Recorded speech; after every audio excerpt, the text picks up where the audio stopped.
Hi friends, welcome to DH teacher academy. Friends, अब हम बात करेंगे बीईटी के बारे में। बीईटी क्या है, इस पर बात करेंगे।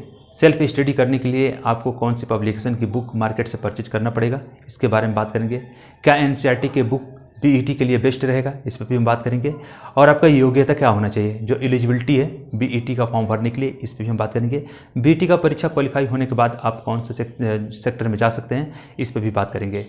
तो फ्रेंड्स, बीईटी के बारे में बात करेंगे। यह बिहार एलिजिबिलिटी टेस्ट, ये आपका परीक्षा होगा बिहार में, और बिहार गवर्नमेंट ये करवाएगी। स्टेट लेवल पे यह परीक्षा कंडक्ट करवाया जाएगा। ये पहली बार बिहार में ऐसा नियम लगने वाला है कि आप असिस्टेंट प्रोफेसर बनने जा रहे हैं बिहार में, तो आपको बीईटी होना कंपलसरी है। अब बीईटी होना क्यों ज़रूरी है, क्योंकि आपको पता है कि असिस्टेंट प्रोफेसर बनने के लिए आपको नेट जेआरएफ या नियमित रूप से पीएचडी किया होना, कोई भी कैंडिडेट है तो वो असिस्टेंट प्रोफेसर बन सकता है। लेकिन यहाँ पे जो है बिहार में कुछ ऐसे भी सब्जेक्ट हैं, कुछ लैंग्वेज में ऐसे भी सब्जेक्ट हैं जिनकी परीक्षा यूनिवर्सिटी ग्रांट कमीशन के द्वारा नहीं कराया जाता है, यानी कि एनटीए के द्वारा नहीं कराया जाता है। एनटीए जो है एक संस्था है, आपको पता होगा, और यूजीसी यानी यूनिवर्सिटी ग्रांट कमीशन के द्वारा नेट का परीक्षा कंडक्ट करवाया जाता है। तो जो एनटीए एक संस्था है, संस्था के द्वारा जो परीक्षाएँ नेट के करवाए जाते हैं, उसमें कुछ सब्जेक्ट ऐसे हैं जो बिहार गवर्नमेंट के द्वारा जो है यहाँ पे वैकेंसी की जाती है असिस्टेंट प्रोफेसर की, तो उसका जो है नेट के द्वारा उस सब्जेक्ट का पेपर नहीं कराया जाता है। तो यहाँ गवर्नमेंट द्वारा ने यूनिवर्सिटी ग्रांट कमीशन को लेटर लिखा था कि हमारे यहाँ जो कुछ सब्जेक्ट हैं जो व्यापक रूप पे बच्चों को यूनिवर्सिटी में या डिग्री कॉलेज में पढ़ाया जाता है, तो उसके जो है जो लेक्चरर रहेंगे या जो असिस्टेंट प्रोफेसर के पोस्ट पे नियुक्त होंगे जो कैंडिडेट, उनके लिए नेट कंपलसरी है या मस्ट है कि आप पीएचडी किए हुए हैं, या तो आप नेट क्वालिफाई नहीं है तो बेट यहाँ पे आपको देना पड़ेगा। तो वही जो है सब्जेक्ट जो है यहाँ पे ऐड किए जाएंगे, और बिहार एलिजिबिलिटी टेस्ट यानी कि बीईटी के नाम यहाँ पे दे दिया गया है। तो बेट यहाँ पे आपको क्वालिफाई करेंगे तब बिहार में जो वैकेंसी आने वाली है उसमें आप पार्टिसिपेट हो पाएंगे। तो आपको समझ में आ गया होगा कि बेट क्या है। बेट यानी कि एक नेट की तरह यह भी परीक्षा है, और यह स्टेट लेवल पे करवाई जाएगी। पहले होता था सेट, जिसे स्टेट एलिजिबिलिटी टेस्ट कहा जाता है। तो सेट अलग अलग राज्य कराते हैं, जैसे झारखंड हो गया, छत्तीसगढ़ हो गया, मध्य प्रदेश, ये सेट का पेपर कराते हैं, और जो लोग नेट क्वालिफाई हैं वो लोग भी उसमें पार्टिसिपेट होते हैं। अब बात यहाँ पे दो तरह का आता है, जो कैंडिडेट पूछे थे कि जो लोग नेट क्वालिफाई हैं क्या वो बेट का परीक्षा देंगे। तो देखिए, आपका तैयारी है तो बेट का परीक्षा भरिए, क्योंकि बेट आप क्या फॉर्म भरेंगे तो आप तो प्रिपरेशन करते रहेंगे, तो नेक्स्ट टाइम जो आपका प्रोफेसर का जो एग्ज़ाम लगने वाला होगा उसमें आपका प्लस पॉइंट वहाँ पे देखने को मिलेगा। लेकिन ये बात नहीं है कि आपने नेट क्वालिफाई है तो कंपलसरी है कि आप बेट क्वालिफाई कीजिए, ऐसा नहीं है।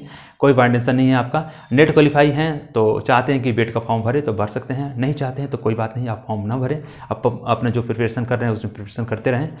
तो जो लोग नेट क्वालिफाई नहीं हैं, असिस्टेंट प्रोफेसर बनना चाहते हैं बिहार में, तो उन लोगों के लिए जो है ये फॉर्म निकाला जाएगा। या आप मास्टर डिग्री किसी ऐसे सब्जेक्ट से किए हैं जो एनटीए यूजीसी नेट के द्वारा जो परीक्षाएं कंडक्ट करवाई जाती है नेट का, उसमें आपका सब्जेक्ट का जो है वहाँ पे कोई ऑप्शन दिखने को नहीं मिलता, तो आप लोगों के लिए ये बहुत ही एक अच्छा अवसर है, ताकि यहाँ पे बेट के द्वारा वो सब्जेक्ट को यहाँ पे लाया जाएगा जो बिहार गवर्नमेंट के द्वारा पठन पाठन का कार्य किया जाता है।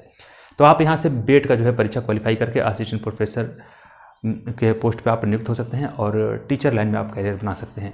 आई होप आपको समझ में आ गया होगा बेट क्या है। बेट एक एलिजिबिलिटी टेस्ट है जिससे आप क्वालिफाई करके असिस्टेंट प्रोफेसर का जो है फॉर्म भर सकते हैं। यानी कि एक क्राइटेरिया मानक है कि आप जब तक आप बेट क्वालिफाई नहीं करेंगे तब तक आप असिस्टेंट प्रोफेसर नहीं बन पाएंगे या फॉर्म अप्लाई नहीं कर पाएंगे।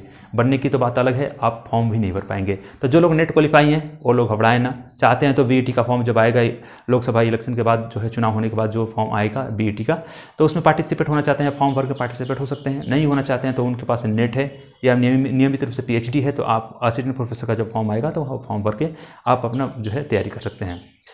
अब बुक के बारे में बात करते हैं।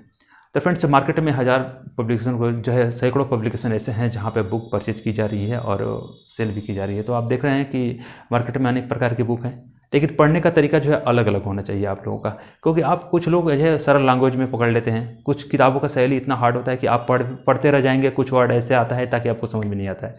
तो इससे मस्ट है कि आप एनसीईआरटी का बुक उठाइए, और एनसीईआरटी जो भी सब्जेक्ट से आप नेट क्वालिफाई हैं और असिस्टेंट प्रोफेसर बनना चाहते हैं तो आप एनसीईआरटी की बुक, जैसे आप हिस्ट्री का हैं टीचर या संस्कृत का टीचर हैं, और या संस्कृत से मास्टर डिग्री की है चाहे एमए किए हुए हैं।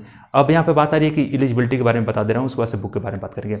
अब बेट क्वालिफाई करने की तो बात मैंने कह दिया था कि आपको बेट का फॉर्म भर के आप क्वालिफाई हो जाएंगे, लेकिन उसके लिए पहले आपको एक एलिजिबिलिटी होना चाहिए, योग्यता होना चाहिए, तभी आप फॉर्म भर सकते हैं। यहाँ पे आपको मास्टर डिग्री होना चाहिए। और मास्टर डिग्री किसी भी सब्जेक्ट में हो सकते हैं, ऐसा नहीं है कि आपको इसी बाध्य रखा जाएगा। जो सब्जेक्ट वहाँ पे निकाले जाएंगे, जिस सब्जेक्ट का पेपर करवाया जाएगा बीईटी के माध्यम से, उसमें आपको मास्टर डिग्री होना चाहिए। मास्टर डिग्री आप जैसे कि एमएससी हैं, एमए हैं, या एमकॉम है, या एमटेक है, तो जो भी सब्जेक्ट आपका रहेगा उसमें आप मास्टर डिग्री होना चाहिए। तभी आप उसमें एक नियम होगा परसेंटेज का, जैसे 55% जो है आरक्षित वर्ग के जो कैंडिडेट होंगे और जो जनरल यूआर के होंगे उन लोगों को 60% यहाँ पे नियम लगाया जाएगा। जो भी नियम होगा नोटिफिकेशन के माध्यम से, जो भी खबर आएगी मैं इस चैनल के माध्यम से आपको अपडेट कर दूंगा। अभी कोई इसका अता पता नहीं है नोटिफिकेशन का, लेकिन ये कहा गया है कि लोकसभा चुनाव होने के बाद बीईटी का परीक्षा करवाया जाएगा, क्योंकि व्यापक रूप पे पठन पाठन का जो कार्य है डिग्री कॉलेज में और यूनिवर्सिटी में जो बैठक हुआ था, नवगठित जो है कुलपतियों का बैठक हुआ था, उसमें ये कहा गया है कि यूनिवर्सिटियों में जो है असिस्टेंट प्रोफेसर, एसोसिएट प्रोफेसर का पोस्ट जो है खाली जा रहे हैं। तो यहाँ पे डिग्री कॉलेज में भी पद है जो खाली हैं, व्यापक रूप में खाली हैं। लगभग ये मान के चलिए कि 4926 पोस्ट की जो बात कही जा रही थी यूनिवर्सिटियों के माध्यम से, तो अभी डिग्री कॉलेज में और भी व्यापक रूप में यहाँ पे पोस्ट देखने को मिलेंगे। तो घबराना नहीं है, पोस्ट की संख्या बढ़ेगी, लगभग वहीं 7-8 हज़ार के आसपास असिस्टेंट प्रोफेसर की वैकेंसी नेक्स्ट टाइम आपको देखने को मिलेगा। तो ये अच्छा खासा एक अवसर रहेगा आपको असिस्टेंट प्रोफेसर के जो है वो पोस्ट पे आप नियुक्त होकर अपने करियर बनाने के लिए। तो घबराना नहीं है। आप नेट का फॉर्म जून का जो भरे हुए हैं 2024 का, तो वो आप प्रिपरेशन करते रहिए, क्योंकि अब सब्जेक्टली यहाँ पे बीईटी का भी पेपर वैसे ही पूछा जाएगा। तो बेट का जो पेपर होगा, आपको पता है कि नेट का पेपर जो सब्जेक्टली 100 क्वेश्चन आते हैं और 50 क्वेश्चन जो जीके जीएस से आता है, तो घबराने की जरूरी नहीं है, ये ध्यान रखिएगा। सेम वही रहेगा यहाँ पर बीईटी में भी। तो बेट का तैयारी करने के लिए आपको घबराना नहीं है। एनसीईआरटी की बुक पढ़ते रहिए। जैसे मान लें आप हिस्ट्री से आप मास्टर डिग्री किए हुए हैं, तो आप हिस्ट्री की तैयारी करते रहिए। आप जो नेट में पढ़े हैं बिल्कुल वहीं है, बीईटी में पूछा जाएगा और वहीं आपको असिस्टेंट प्रोफेसर में भी पूछा जाएगा। तो घबराने की जरूरत नहीं है। जो लोग संस्कृत से हैं, हिंदी से हैं, अनेक सब्जेक्ट से जो लोग आप मास्टर डिग्री किए हुए हैं, वो लोग सभी लोग अपना एक जो है मानक रूप से जो परसेंटेज यहाँ लगाया जाएगा, वो नोटिफिकेशन का माध्यम से जब आएगा तो मैं बता दूंगा कि जो लोग मास्टर डिग्री में 50 या 55 या 60% हैं, वो लोग एलिजिबल हैं।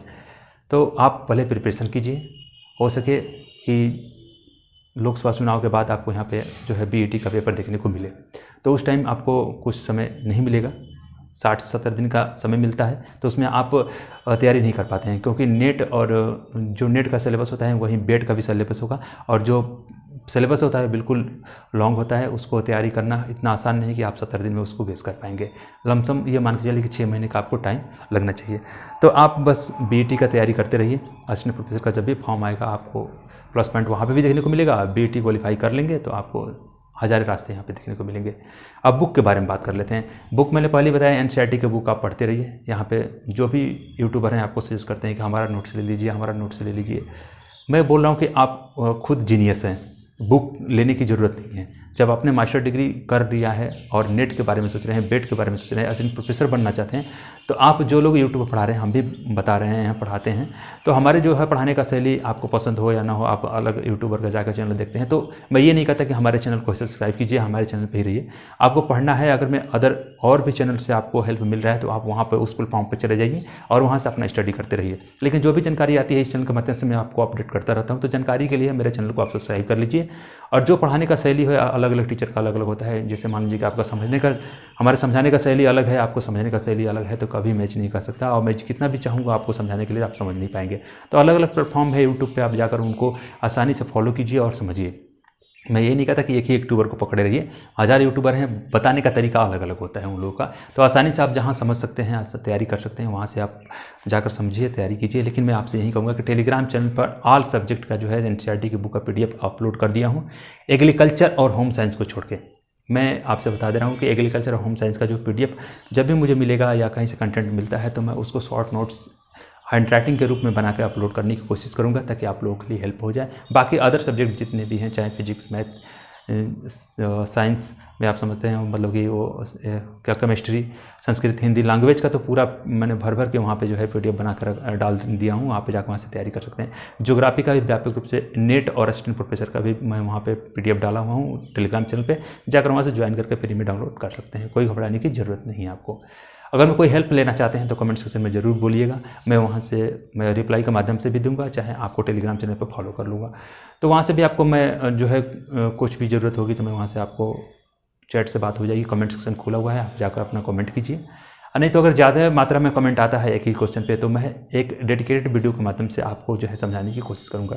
तो आप घबराइए मत, जो भी आपको समझ में नहीं आ रहा है इस चैनल के माध्यम से आप कमेंट कीजिए, मैं वीडियो बना के आपको समझाने की कोशिश करूँगा। नेक्स्ट वीडियो में मिलेंगे एक नेट JRF की तैयारी कैसे करें, और वो भी 60 दिनों में, 60 या 90 दिनों के अंदर कैसे तैयारी करें। मैं उस पर एक अलग मंत्र बताऊंगा। मंत्र वही है कि स्टडी करने का, और को कैसे फॉलो करेंगे, कैसे स्टडी करेंगे उसका तरीका भी मैं वहाँ पे बताने वाला हूँ, ताकि आप आसानी से 90 दिन या 60 दिन में आप JRF तो नहीं बल्कि नेट तक पहुँच सकते हैं, और थोड़ा कोशिश करेंगे तो JRF भी हो सकता है। तो वो मंत्र मैं बताऊँगा। मंत्र कुछ नहीं है, ये मंत्र का जो मैं बात बोल रहा हूँ मंत्र कुछ नहीं है, बस आपको थोड़ा सा अपने अंदर सक्रिय मूड में होना पड़ेगा। बस आपको थोड़ा सा हेल्प करेंगे या थोड़ा सा मैं हेल्प करूंगा, आपका नेट JRF निकल जाएगा। तो नेक्स्ट वीडियो में मिलते हैं आपको नेट JRF से संबंधित जानकारी के लिए। तो फ्रेंड्स, मैं आपसे हाथ जोड़कर रिक्वेस्ट करना चाहूँगा कि इस चैनल पर आप पहली बार वीडियो देख रहे हैं तो प्लीज़ चैनल को सब्सक्राइब कर दीजिए, अपने दोस्तों के यहाँ शेयर करना मत भूलिए, उनसे भी बोलिए कि प्लेटफॉर्म पे जो भी जानकारी दी जाती है वो ऑथेंटिक है, कोई भी फेक न्यूज़ जानकारी आपको यहाँ पे नहीं दी जाती है। मैं पेपर के माध्यम से जो भी सुबह सुबह न्यूज़ आता है मैं आपको अपडेट करता रहता हूँ, क्योंकि जो पेपर में निकलता है मैं शिक्षा विभाग से संबंधित या शैक्षणिक विभाग से संबंधित मैं ऑलरेडी इस चैनल के माध्यम से मैं आपको अपडेट करता रहता हूँ। तो जो भी न्यूज़ आता है पेपर के माध्यम से मैं पहले आपको सूचित करता हूँ। तो जो भी न्यूज़ पेपर के माध्यम से आता है वो तो पेपर ऑथेंटिक होता है, तो मैं ऑथेंटिक न्यूज़ देता हूँ। यहाँ फेक न्यूज़ का मेरे चैनल पर कोई आता पता आपको देखने को नहीं मिलेगा। तो प्लीज़ आप चैनल को सब्सक्राइब कीजिए, दोस्तों के यहाँ भी शेयर कीजिए, ताकि वो लोग भी चैनल को सब्सक्राइब कीजिए। ये आपका परिवार है, आप इसको आगे बढ़ाइए। तो फ्रेंड्स, आज के लिए इतना ही। मैं Preet Kumar, assistant professor. Happy nice day, watching video. जय हिंद।